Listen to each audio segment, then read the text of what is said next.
Shalom, que Dieu vous bénisse. Ici Révérend Michael T. Je suis content de venir à vous par cette vidéo et nous avons hâte de vous retrouver par la grâce du Seigneur le dimanche prochain. Pendant ce culte, nous serons ensemble.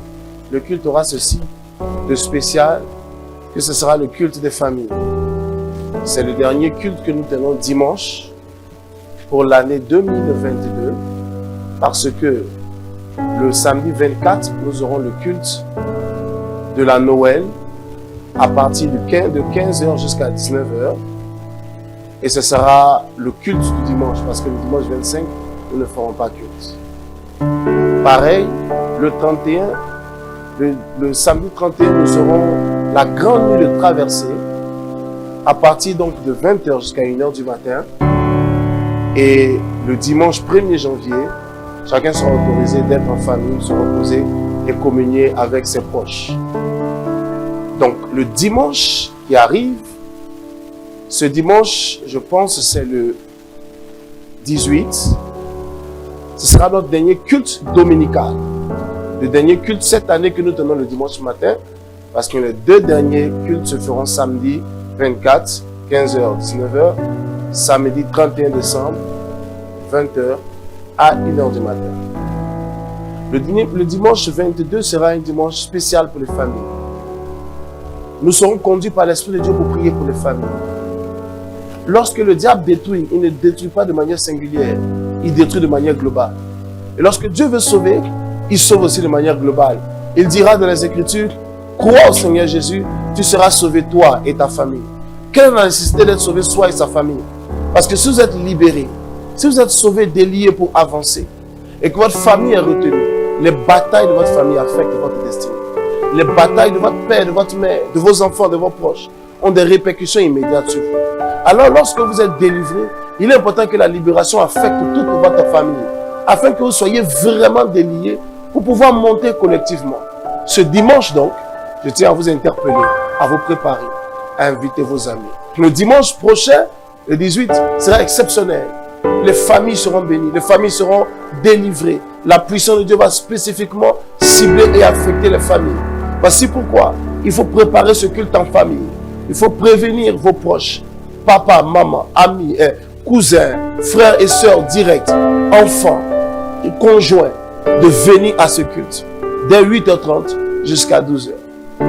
Je me souviens le dimanche passé, la puissance de Dieu était si manifeste dans la salle. Souvenez-vous cette femme, et alors que je parle pour encore voir ces images qui apparaissent, qui a été guérie après 1 an de paralysie, alors qu'elle a été soulevée à l'église. Cette fin d'année, c'est le temps de la visitation. Mesdames, mesdemoiselles et messieurs, le Seigneur va vous visiter en famille. C'est le dernier culte dimanche, c'est le dernier culte à l'attention spécifique de la délivrance des familles, de la libération des familles. C'est la question de délier les percées, de délier les bénédictions familiales. Passez le message partout autour de vous. Dimanche spécial des familles. Délivrance, bénédiction, établissement familial. Alors les familles seront sauvées et déliées pour rentrer dans une nouvelle année avec des victoires sur des batailles qui ont persisté depuis longtemps. Je tiens à vous porter cette information personnellement. Préparez-vous, mettez-le dans votre programme. Créez des systèmes pour emmener vos enfants, vos familles, vos proches. Répandez le message. Cette fin d'année, disposez, poursuivez les gens pour les emmener, afin qu'ils soient bénis, même s'il faut les forcer pour cela. Parce que leur témoignage les emmènera à vous remercier plus tard. Avez-vous un témoignage des choses que Dieu a fait dans votre vie et qu'il est en train de faire? Avez-vous un témoignage des bénéfices du ministère du révérend Michael T dans votre vie, de la servante de Dieu Marina T dans votre vie? Avez-vous des témoignages depuis que vous avez rejoint l'église pour cette année, des choses majeures que Dieu a fait dans votre vie? Vous voulez rendre grâce à Dieu. Vous voulez témoigner de sa bonté. Vous voulez lui dire merci pour une nouvelle année. Reconnaître ce qu'il a fait pendant une année complète et l'apprécier pour une nouvelle année à venir.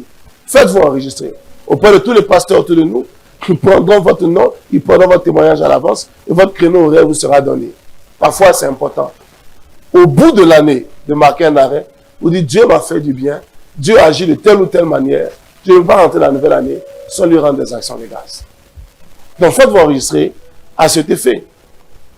On vous a distribué des enveloppes qui sont des enveloppes d'offrande sacrificielle et d'offrande d'alliance pour la nouvelle année. Quelle est l'importance de cette action?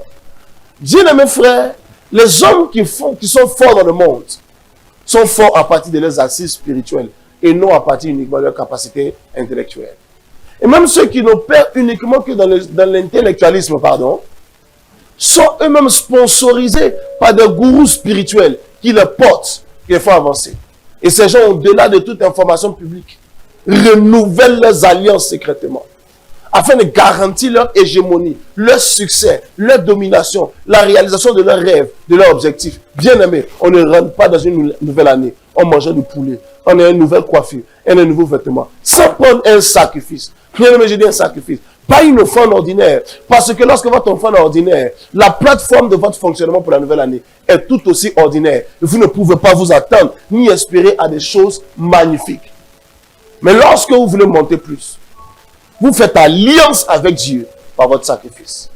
Et la nuit de traversée, les enveloppes vous ont déjà été données. Autre chose que vous ferez à l'occasion du 31 décembre, c'est de prendre une fiche avec votre nom, mentionnant 2023, et mettez tout ce que vous avez comme objectif, tout ce que vous avez comme rêve, tout ce que vous avez comme sujet de prière pour la nouvelle année.